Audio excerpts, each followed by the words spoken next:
Hello বন্ধুরা, আমি মৈনাক চলে এলাম নতুন একটা ভিডিওতে। আজকের এই ভিডিওতে তোমাদেরকে জানাবো প্রবীর পোদ্দার জুটি অফিসিয়াল অ্যানাউন্সমেন্ট কিন্তু চলে এসেছে। প্রবীর পোদ্দার জুটি ফিরছে, এটা কোনো রিউমার, কোনো বাজ বা বিভিন্ন ফেসবুক পেজ থেকে লিখছে বা কোনো পত্রিকা থেকে লিখছে, একেবারেই সেটা না।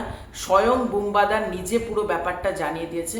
তো এই খবরটা আমাকে রাত্রিবেলাতেই মহারাজ দা এমএফকে টিভির হোয়াটসঅ্যাপে পাঠালো। এবার আমার রাত্রিবেলার ভিডিও করা হয়নি, তাই মনে হলো সকালবেলার প্রথম ভিডিও এটাই হওয়া উচিত। প্রবীর পোদ্দার জুটি ইজ ব্যাক। সৃজিত মুখার্জি অনেক দিন আগে একটা হিন্ট দিয়েছিল যে বাবু নয়, একটা কাকা বাবু, ওই মুহূর্তটা, তারপর বলে যে জুলাই মাস থেকে না জুলাইয়ের পর থেকে আমরা স্টার্ট করব এখানে। কিন্তু গতকাল ছিল F7 পার্টি, অর্থাৎ ফসিল 7 পার্টি। সেখানে রূপম ইসলাম, অপরদিকে বুম্বাদা এবং অনির্বাণ ভট্টাচার্য উপস্থিত ছিলেন এবং সেখানেই অ্যানাউন্সমেন্ট হয়ে গিয়েছে কিন্তু প্রবীর পোদ্দার জুটি। মানে প্রবীর পোদ্দার, আমি একটা কথা বলছি, এই জুটিটা আবারও ম্যাজিক ক্রিয়েট করতে আসছে। যদি এই বছর দুর্গাপুজোতে এটা আসে, আমি এটুকু বলছি সেরা হবে। মানে একদিকে প্রবীর পোদ্দার জুটি, জিদ্দা তো আসছে না, এটা আমরা জেনে গেছি। মানে দেবদা ভার্সেস বুম্বাদা ভার্সেস উইন্ডোজ, একটা ট্রায়ো ক্লাস হতে চলেছে। এবার দেখো বুম্বাদা কি বলেছে, চলো ঝট করে তোমাদেরকে আগে শুনিয়ে দিই। আসছে প্রবীর পোদ্দার আসছে, তাহলে আমিও আসছি। আমাকে ছাড়া যেন না হয়। তোমরা এখানে নিজেরাই শুনলে, বুম্বাদা এখানে ক্লিয়ারলি বলছে প্রবীর পোদ্দার আসছে, খুব তাড়াতাড়ি আসছে। খুব তাড়াতাড়ি কথার অর্থ কি? এই বছরেই কি তাহলে প্রবীর পোদ্দার জুটি আসছে? দেখো, আমার মনে হচ্ছে এবার একটা অফিসিয়াল অ্যানাউন্সমেন্ট করে দেওয়া দরকার। মানে একটা কোনো ভালো দিন দেখে একটা অফিসিয়াল অ্যানাউন্সমেন্ট করা হোক এই ছবিটার। সামনে ঈদ আছে, পয়লা বৈশাখ আছে, খুব ভালো দুটো দিন রয়েছে। এই দুটো দিনের মধ্যে যদি অ্যানাউন্স যে কোনো একদিন করা হয়, খুব ভালো ব্যাপার হবে। কিন্তু দেখা যাক ছবিটার অফিসিয়াল অ্যানাউন্সমেন্ট উইথ টাইটেল কবে ঘোষণা আসে।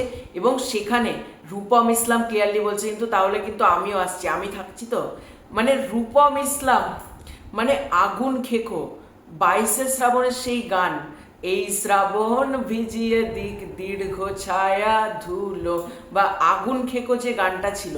বা তোমরা যদি সৃজিত মুখার্জির আর একটা ছবি, মানে এই কপ ইউনিভার্সেরই তোমরা যদি আর একটা ছবি দেখো, সেটা হচ্ছে দ্বিতীয় পুরুষ, সেখানেও সেই গানটা ছিল, আমি আছি কেন আড়াল করতে চাও। মানে রূপম ইসলাম, আর রূপম ইসলাম ফিরছে মানে অনুপম রায়, একটা আবার সেই নস্টালজিক মুহূর্ত কিন্তু হবে। আমি মন প্রাণ থেকে চাই এবছর দুর্গাপুজোতে প্লিজ SBF প্রবীর পোদ্দার জুটিটাই নিয়ে আসুক। মানে সৃজিত মুখার্জির একটা কামব্যাক কিন্তু এই জুটিটাই করাতে পারে। কারণ সৃজিত মুখার্জি পদাতিকের পর থেকে যে ছবিগুলো করছে, কোনো ছবি কিন্তু পাতে দেওয়ার যোগ্য না। সেটা কিলবিল সোসাইটি হোক বা লহ গৌরাঙ্গর নামরে হোক বা আদার্স যে কোনো ছবি সৃজিত মুখার্জি করছে না কেন, পদাতিকের পর থেকে প্রতিটা ছবি খুব ট্র্যাশ হচ্ছে, খুব জালি ছবি হচ্ছে। এবার একমাত্র সৃজিত মুখার্জির কামব্যাক করাতে পারে, ফর্মে ফেরাতে পারে কিন্তু হচ্ছে বুম্বাদা, মানে প্রবীর পোদ্দার জুটি। আর প্রবীর রায়চৌধুরীর হিউজ একটা ফ্যান ফলোইং রয়েছে। বাবু নয় স্যার, আমি মুদির দোকান চালাই না। আর ওই কাঁচা খিস্তিগুলো, মানে বুম্বাদা যেভাবে দেয়, সলিড, মানে একমাত্র সৃজিত মুখার্জির কামব্যাক কিন্তু করাতে পারে বুম্বাদা প্রবীর পোদ্দার। দেখা যাক কবে অ্যানাউন্সমেন্টটা আসে, একটা অপেক্ষা তো আমরা প্রত্যেকে করছি। এবং কাইন্ড অফ তোমরা বলতে পারো বুম্বাদা নিজেই অ্যানাউন্সমেন্টটা করে দিল। তো এটাই ছিল আজকের ভিডিও। তোমাদের পুরো ব্যাপারটাকে নিয়ে কি মতামত কমেন্ট করে জানিও। চ্যানেলে প্রথমবার হয়ে থাকলে চ্যানেলটাকে সাবস্ক্রাইব করে দিও। খুব শীঘ্রই দেখা হচ্ছে নতুন কোনো ভিডিওতে, ততক্ষণের জন্য বাই বাই।